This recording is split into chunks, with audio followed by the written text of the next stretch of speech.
Hello and welcome to another tutorial with me and Photoshop. Today we will be going through how to make vector masks and also uh, some small characteristics of camera raw and smart objects. So why do we want a vector mask or path? Why do we want to work with them inside of Photoshop?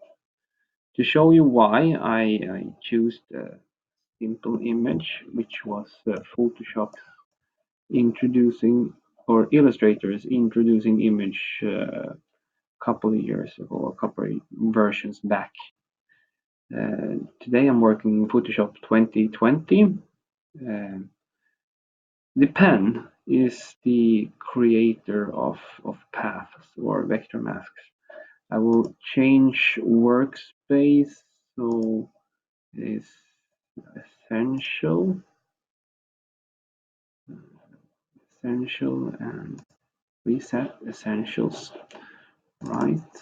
Okay, so the pen can create vectors or paths, uh, and also there are some more, actually some more tools, but for that we have rectangular shapes, and you see that there is also a rectangular shape with a radius and ellipse and polygon.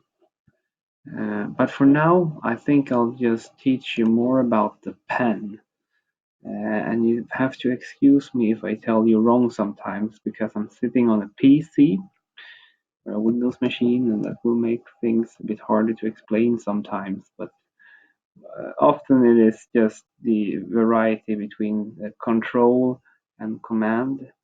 And so control on a PC is often command on a Mac, and the alt key on a PC is often the option or an alt key on the Mac. Shift key tends to be the same. Okay, so why do we want vector paths? Simply because vector paths are very sharp, very distinct, and for things like this, you can follow and cut out shapes very easy without having to um, care about um, pixelated edges or anything. These two paths right now can be used in a vector mask. So if I take the black arrow, I can also press A as an arrow and hold down my shift key so I select both of those paths.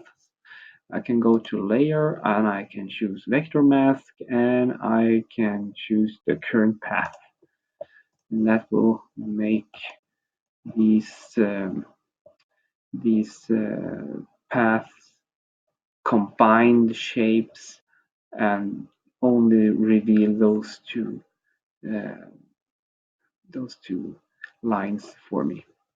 So control or command Z, one step back.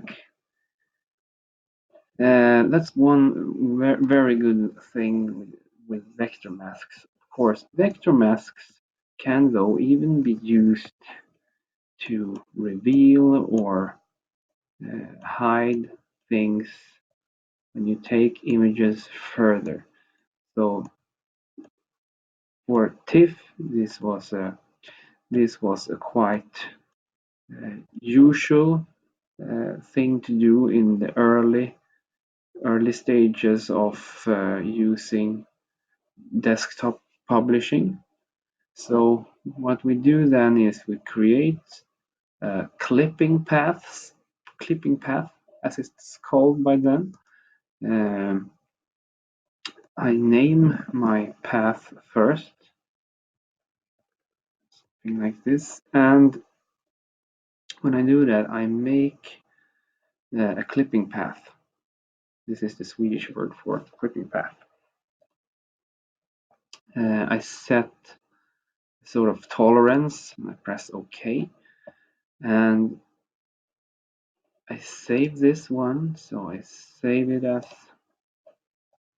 on my computer as a Photoshop or a TIFF image, lady face, save it, press OK, no optimization, just so I can show you. Then I press Control Shift P, or I walk to File and Place. So somewhere here is my lady face. Okay, so now there you go. It's only the clipping path who shows me the parts I want to show. Okay, so another good thing for clipping paths.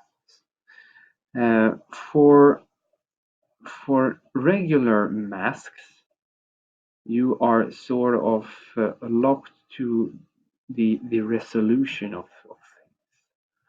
I'll go ahead and show you. So if you are shrinking, or if you are shrinking or increasing the size of a smart object, this means that the mask can't keep up.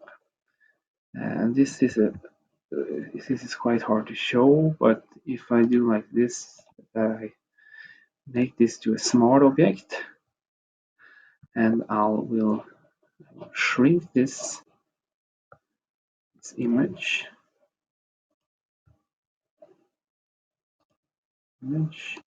size.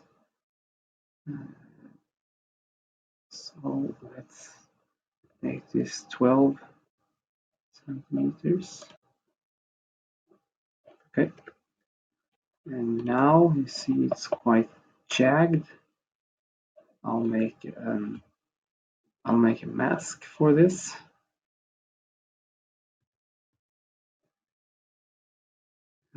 So I choose the quick selection tool. Wow, works not so good. Okay, so I think I go for color range instead. Come on. Select color range. Okay, and make a mask.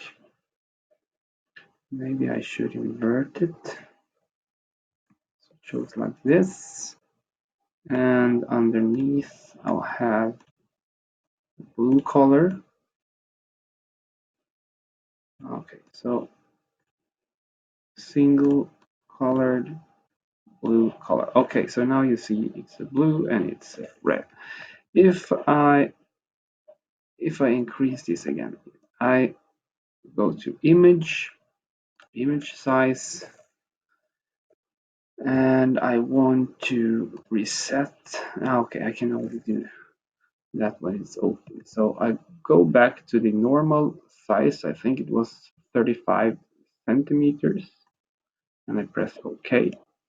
Now the mask can't keep up, right? The mask is jagged, and it feels like it's not the same as it was when we first created it. Okay, so the thing is, if you create a vector mask instead, if I do something like this,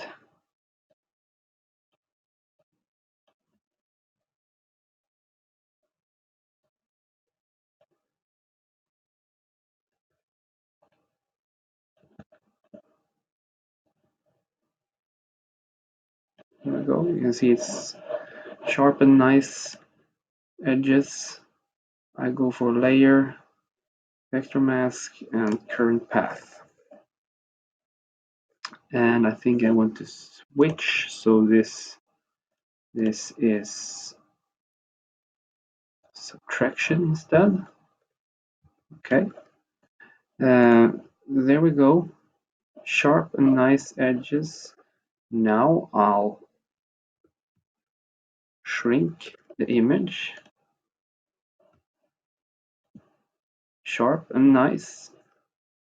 I'll go back to the same size again, and it's still very sharp and nice. So this is the good thing with using a vector mask. Okay, I hope you have some knowledge about the vector mask now and what it's good for. Let's move on. I will open up and show you my car. Okay. A very nice car, and I call her Happy.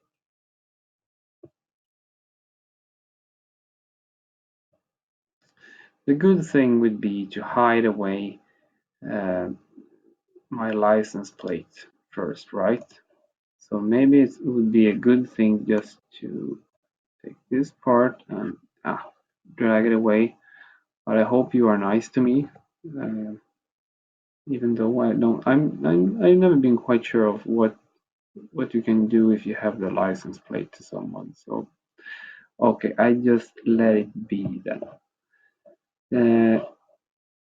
Inside Camera Raw, there are some kinds of things that just has to be set in the beginning. So you have these kinds of tabs.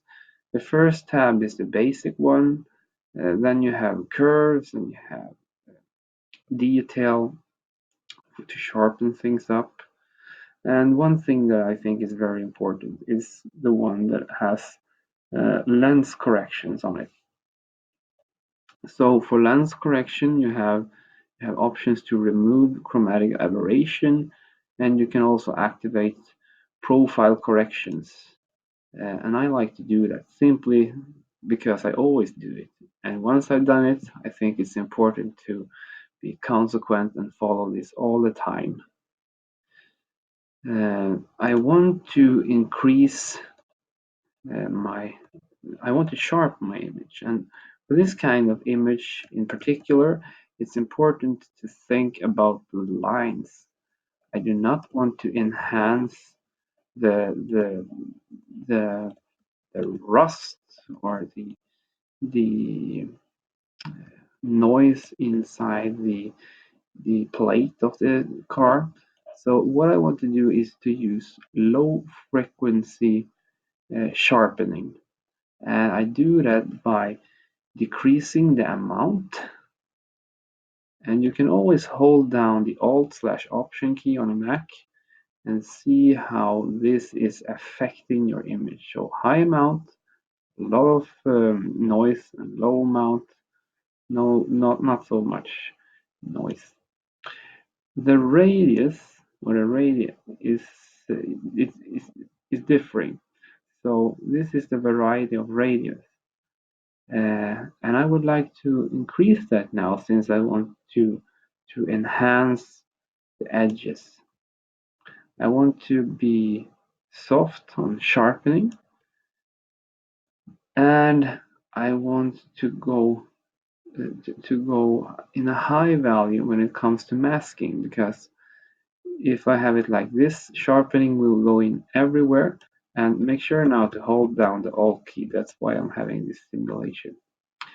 And if I go high, masking will only go inside the areas that are showed. So white now in the image is just the same as when we do layer mask. It's the only area where the sharpening effect will be effective. Okay, so I would also like to reduce the noise with some kind of light, and also I would like to increase the light inside contrast rich areas, and I would like to decrease the amount of noise inside areas that are very colored. So looky, I think it's a good result, and we can watch a splitted view to see the before and after result. I think it's a really good after result. So we keep this. Okay. Um, Is there any more kinds of uh, enhancements we want to do now? I'll go to the basic tab. And for this kind of image, it's hard to set a good grayscale. I maybe don't want to do that. We can always push some lights or etc. But in this case, the weather outside when I took this image was tremendous. This is the absolutely best kind of light you can have as a photographer.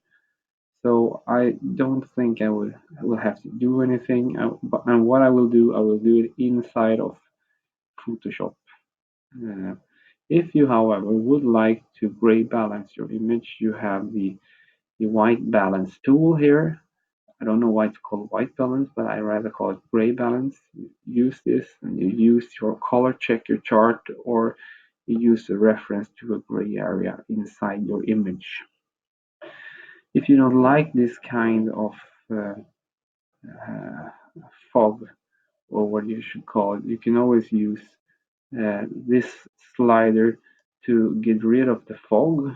I don't know what's called in English, unfortunately, because now it's Swedish when I'm on my PC. Um, Maybe I just want to lift up this area a bit so it won't be too much shadows.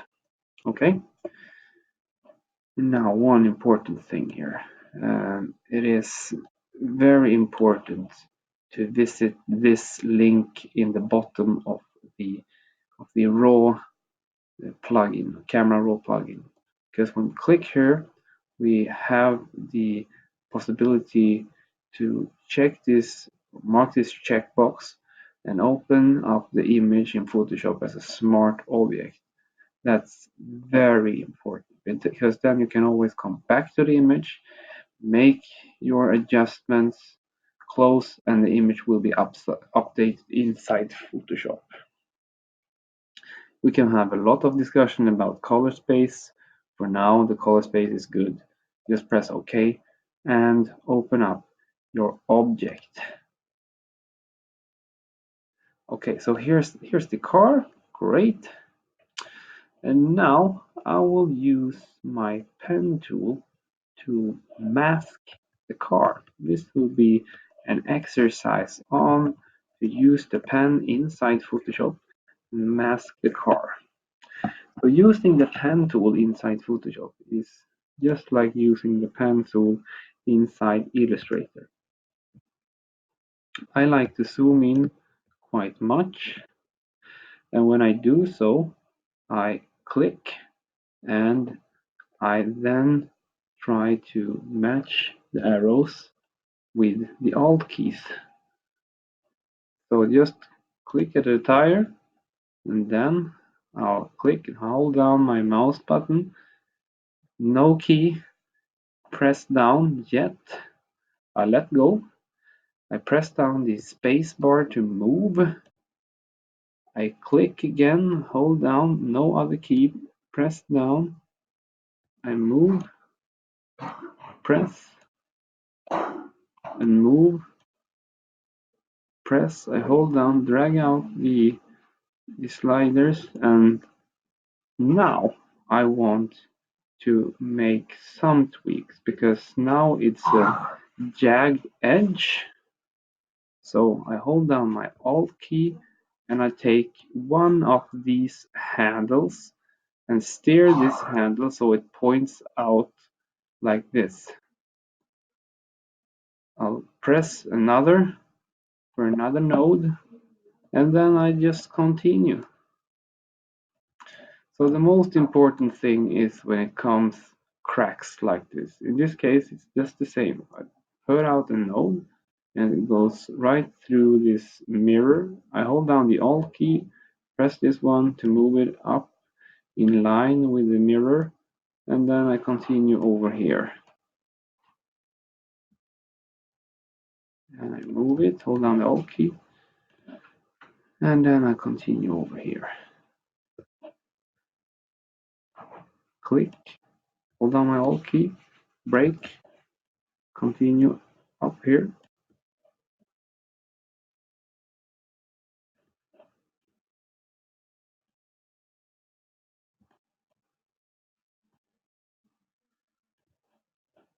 Continue. I go right through this, I think, to save some time.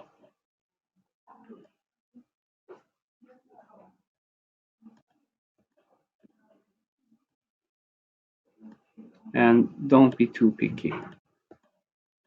You just need to learn this tool in an effective way. I hold down my Alt key, I drag this up to make a little small jump. Continue here. Ska jag till den?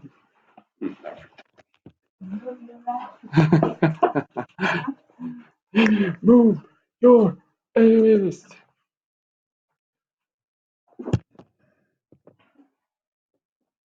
So, I'm at the kitchen table now. I hold down my Alt key, I move the handle, and then I just continue. Hold down. Oh, I don't need to hold down. Just continue.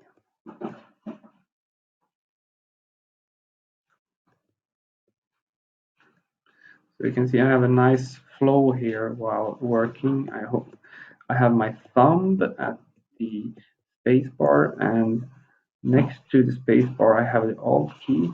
So now I can press the Alt key, and I can press the spacebar with the same, only with my thumb. Hold down my spacebar, click, hold down, drag out new handles, click, click, drag out handles, click, and continue over here, up there. Okay, so here it's something I can actually don't see so good what's here. Drag out handles, hold down the Alt key, whoops, press Control Z, and oops. Yeah, that's good to see as well, because if you want to regret or anything, you can also press the Delete key to move backwards. And now you see I dropped my reference to my previous path. So I press Control Z, then I go to this little open node, and I just press again to link it again, and now I can continue. Hold down my Alt key and continue with the tire. Up here. Now it's a bit hard to see. Now, good. This also comes. If I want to not break the handle like this, because now if I break this handle, I feel like it's harder to keep going over here. So what I want to do is to keep the symmetry between these handles. And to do that, I hold down the Control key instead. So I still have my thumb on the space bar or the Alt button, but I don't press them. I press with my little finger now instead. I press on the Control key. Now I can drag this handle, and I will also manipulate the other handle at the same time. Okay, so now I will break it anyhow, but it's just so you can see what happens. Go to this part, it twists a bit. Then I can also hold down the Alt key, press and drag out a new handle if I want to, like this. I click here to continue on my path, new path, and then I'll meet up in the end. Okay, so I have my path, and finally for Photoshop 2020, the path is in another color than gray. It's now actually blue, and we can see it very well. And I also think you can change the color if you want to in the preference panel. So just to have a look. Is that true? Can we do that? Rulers and units. Okay, so here's the tool. This is a colorful brush stroke. Okay, anyhow, it's blue, and that makes that makes a lot of us happy to be able to see the path for once. So I go to the tab path now, and you can also find that on the window and paths. Now let's see, it's banor in Swedish, paths in English, so you find it on P.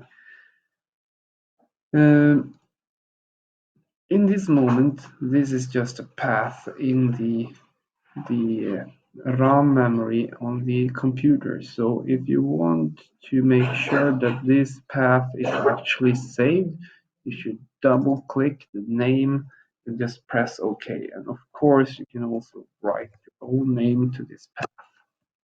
So there it is. For now, this path looks a bit strange because maybe you saw to the lady face we made in the beginning of this video that the face was white and the surrounding was gray. Now the surrounding is white and the car is gray.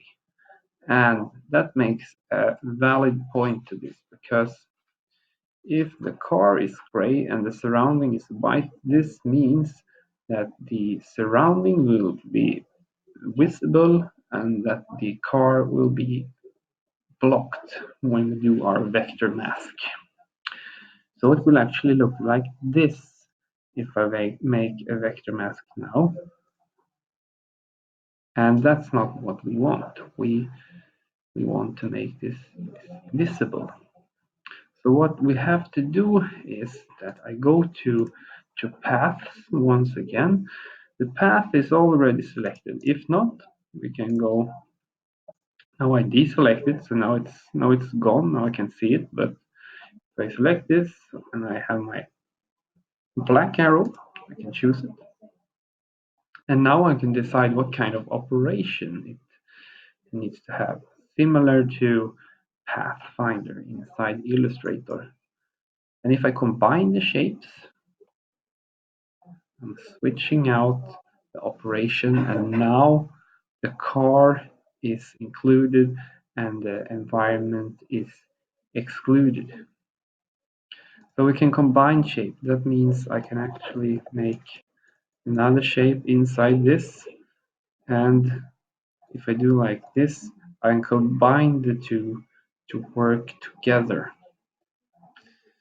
What I want to do now is that I actually exclude this area because these areas shouldn't be a part of the car. So I'll have this tool once again. I'll make fast path to this so you don't have to wait too long. Hold down, whoops, the Windows button, the Alt key, I mean. Maybe I need another node, so I just click inside and I have a plus sign. Hold down my Alt key, press to have a new handle. This looks like it's been. Skrämde katten. Stackars katt. So I sneezed and I scared the shit out of my cat.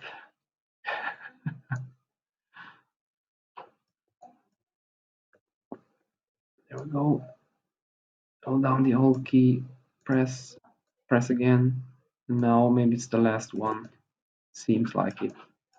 Ah, there's one opening left.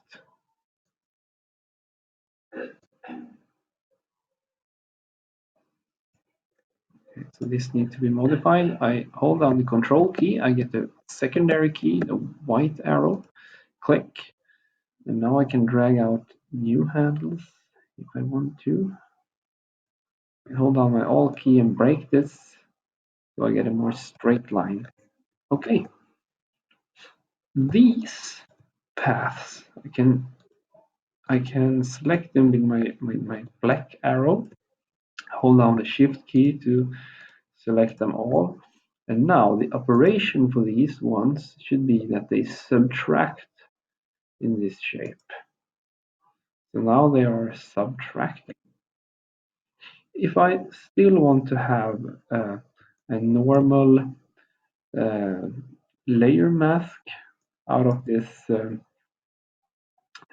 vector paths, I can always hold down the control button or command button on the Mac and press this vector path. You see, now you have layer or a selection that you can create a more regular layer mask from. But if you have vector paths, why not use it? So I go back to layer, and now instead of making this vector mask that only reveals the car, I will make an adjustment layer that will reduce the amount of color in the gray plate of the car. So there is a special kind of adjustment layer that can accomplish this. I go for the contrast circle in the bottom of the layer panel, press it, and you have something called hue. Uh, in English, it's called hue saturation. In Swedish, nyansmättnad.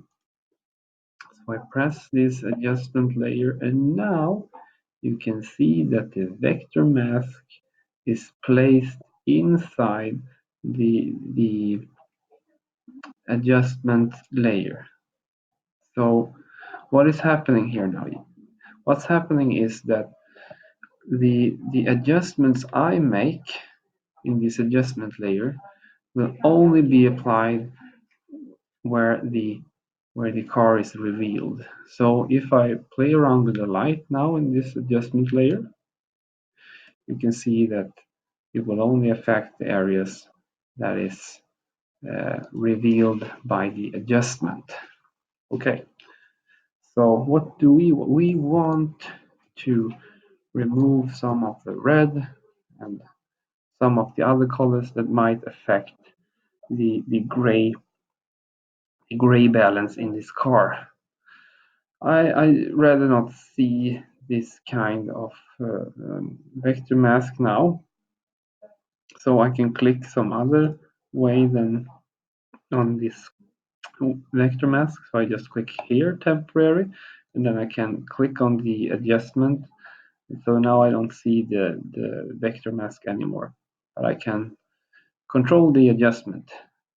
This hand with two arrows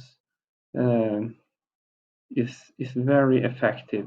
If I click this hand, I do not have to go to the selection window and choose what kind of color that is affecting in this gray area. I can simply just click this hand, walk out into the gray area of the car. The color that is mostly affecting will be shown, and I can drag this color to the left to make it more, or I mean to make it less, um, to make it less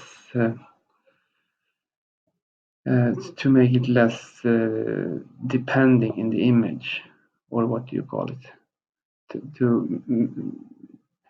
Yeah, so it's not as disturbing as I want to. Is there any other colors? There is some yellow here as well. So I hold down my left mouse button and I drag to the left. There we go. Of course, I can see there is some green here. I can also, as you can see, I can choose by the selection window, but if I click, the color will also be chosen for me. So I drag to make it disappear. All right, great. I zoom out a bit.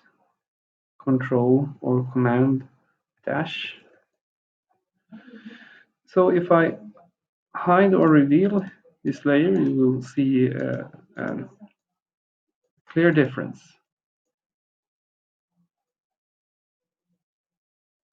So the car is less saturated now. But if this is an image that should have who is going to be in some kind of ad or commercial, we would like to have some stronger lights, right? So to be able to reveal those light again, we can complement this vector mask with a layer mask. So what I do is I take the smart selection tool and I hold down my Alt key and press the right mouse button. On a Mac in this case, you hold down I think it's the Control and Option key, and you press your left mouse button instead. I select this area. Come on, there we go. And also this light I would like to have. Would not like to have the grass over there. Okay. Then I'll create a layer mask. So now I can, oops, maybe I bit too fast there. I can create a layer mask, and as you can see, I've just pressed the layer mask without doing anything. But what I want to do now, so I regret this. I'll go back to the selection. What I want to do now, the layer mask is going to block out this kind of vector mask. So what I have to do now is that I hold down my Alt key and I press the layer mask. Now the layer mask will be blocking out the adjustment that the vector mask make instead. So this means that the layer mask is ignoring the work that the vector mask has done before and after. So there is also a small thin thread here. I can just choose my brush. I press B and I right click now on the canvas to be able to choose a normal, soft brush, small size, a bit too hard maybe, so I press Ctrl Z, make it softer. There we go.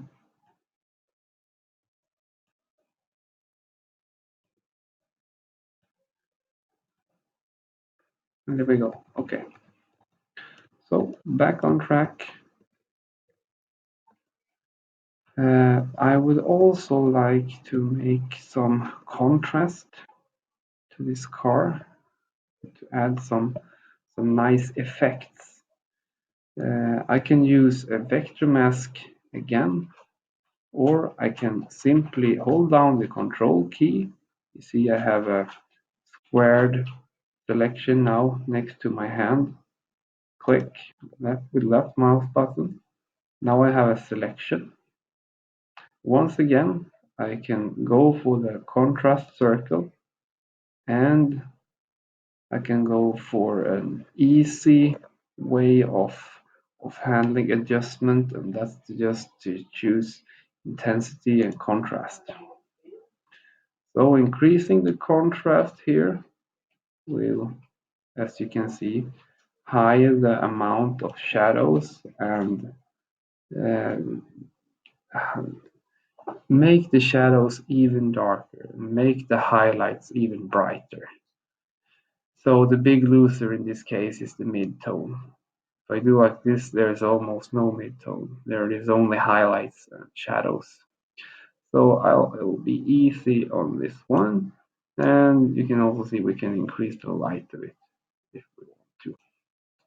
So I make this a bit commercially. Okay. If I hold down my Alt key now and I press the eye of the first layer, you can see the difference to the image. Now, as a last step, I want to make a nice gradient or some sort of passepartout. You call it like that in English too, maybe. And this passepartout or frame will make a nice frame to the car. Simply go to the contrast circle, click, and then you go to the single colored or solid color adjustment layer. I'll have a very dark color or just black colors, just fine. So now I can't see anything because the layer mask of this adjustment layer is revealing everything. This means that the black color is everywhere. So what I do is I go for the gradient tool, and now I can see that the gradient bucket is not here, but here is the gradient tool inside Photoshop. You can also hold down the Shift key and press G to, to, to switch among these tools. I look back to my layer panel. I'll check to see the layer mask if it's selected, and then I go to the radial fill or the sun gradient, you can also call it. I needed to go from dark to bright, and when I do that, you can see that the areas of the image that are revealed with the bright gradient is also then transformed into black where the image is revealed. So what I need to do is I need to switch between these colors, as I can see. So I press the X button to change between the back and foreground color. Or you can press these arrows as well, of course. I stand in the middle, I drag from the center and out. Okay, so once again, uh, this is the wrong setup. I press X again, press from the middle and out, and now there's a gradient to this car, maybe too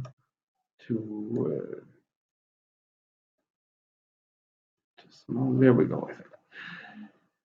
And to make this a bit crispy, oops, you can. I'll go back to this one. So I make sure this layer is selected, and then we have different kinds of blending modes over here. And for our new Photoshop, you can see a live preview of these blending modes. That's really neat. I choose the one called soft light, and then you have a soft mix between the underlying layers and the top layer that has this kind of blending mode. So this is what it is, and I also uh, have the Volkswagen logo here to just explain a bit about smart objects also, or you can maybe just place it to have a nice image. So I go for place embedded, and I choose the Volkswagen logo. I place this. I can move it to the corner, and maybe it should be something like like this. Okay, press enter or this icon, and as you can see now, there is an icon in the lower right corner, just as it is for this for this image. The thing is, when you use smart objects, you can always walk back and forth in image size. There is no there's no risk of cluttering or losing pixels or anything. The original image is saved within this smart object. Whatever you do, if you have, for example, a brush chosen, and you have this layer chosen with a smart object that you cannot touch. Click like this, and you get this kind of dialog box. It says that you have to rasterize the smart object before you continue. You can no longer edit. You can no longer edit what it contains. Do you want to rasterize the smart object? And you do not ever want to do that. So press cancel, not OK for this dialog box. If you press OK and you rasterize, and then if you paint like this, and you make too many changes, then you will see you cannot go back and the image is destroyed. Hopefully you placed the image then from another source and you can just place it in again, but it's much work that has been lost by them. Some text, you have the text tool, you can drag out the box with this text tool, and I just say Volkswagen Golf, right? It's a good car, without a doubt, but it's kind of tired because it's a 2008 model. If I want to change type now, I can press T again for text. I select my text. I can click in this type window. This is the toolbar, and in this toolbar there is possibilities to switch between hundreds of fonts. And if I just click inside this selection window and I press the arrow key down or up, I can switch and I can look on the screen at the same time to choose something nice.